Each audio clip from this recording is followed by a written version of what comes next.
Bismillahirrahmanirrahim. Elhamdülillah ve salatu ve selamu ala Rasulillah amma ba'd. Allah Taala жақсы көрген kişiler, Allah жақсы көрген amaldar.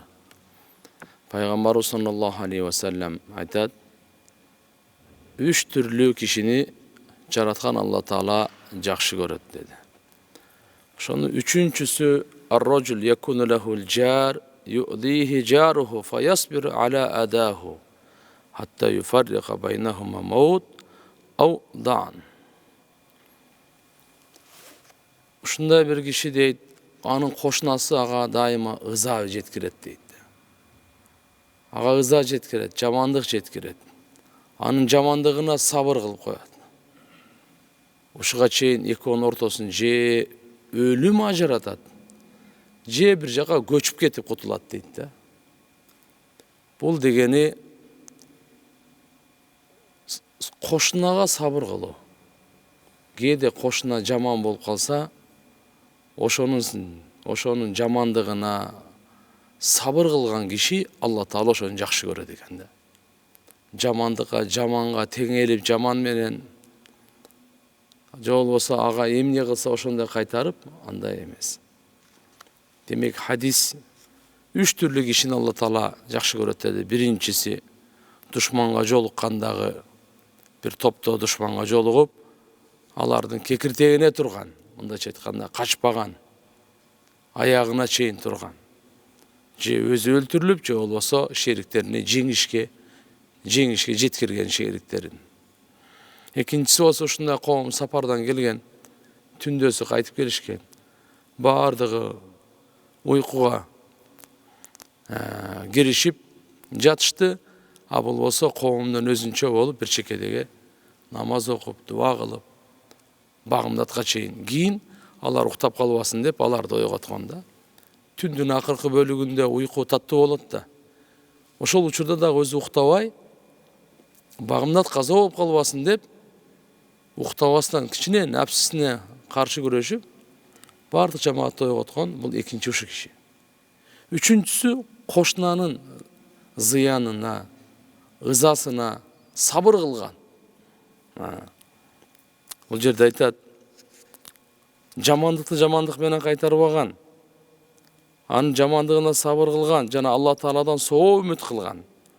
Анткени кошунага жакшылык кылуу ошолордун катарында, мисалы кандай, биз салам айтабыз, белек беребиз, жакшылык кылабыз, көңүлүн көтөрөбүз.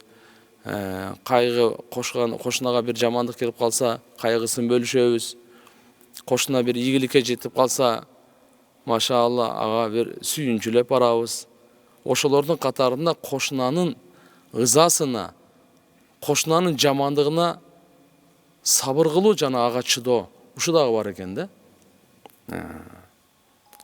Анткени пайгамбар саллаллаху алейхи ва саллям бир кишиге осият кылган экен. Бир киши келип, менин кошунам жаман, я Расулалла, дайыма ушунун андан ушундай жамандык эле болот, эмне кылайын?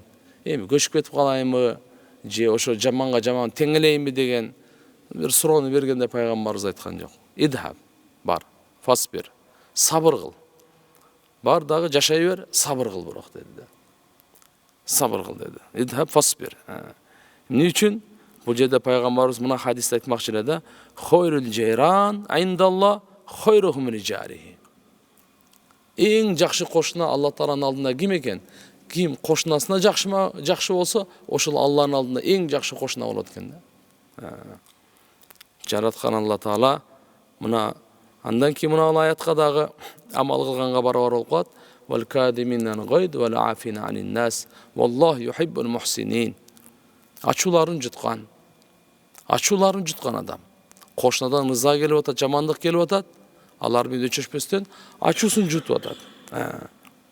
Жана адамдарды кечирген дейт. Кошунасын кечирген. Кошунасынан жаман нерсе болду эле, ачуусун жутту, аларды кечирди. Валлаху юхиббул мухсинин.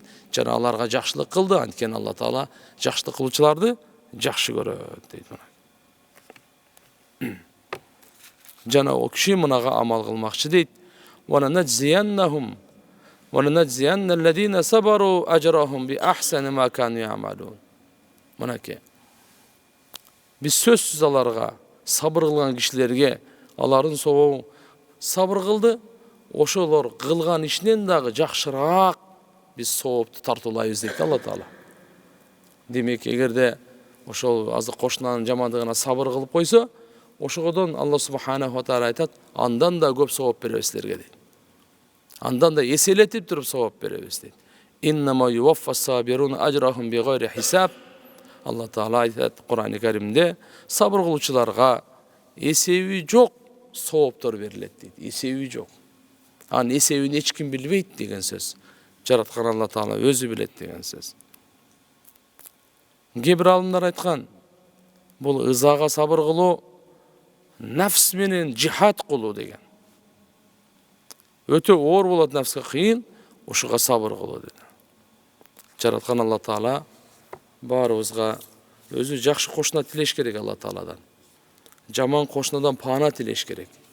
Бирок тагдырда ушундай бир азыр жаман кошуна тийип калса, ага сабыр кылыш керек экен.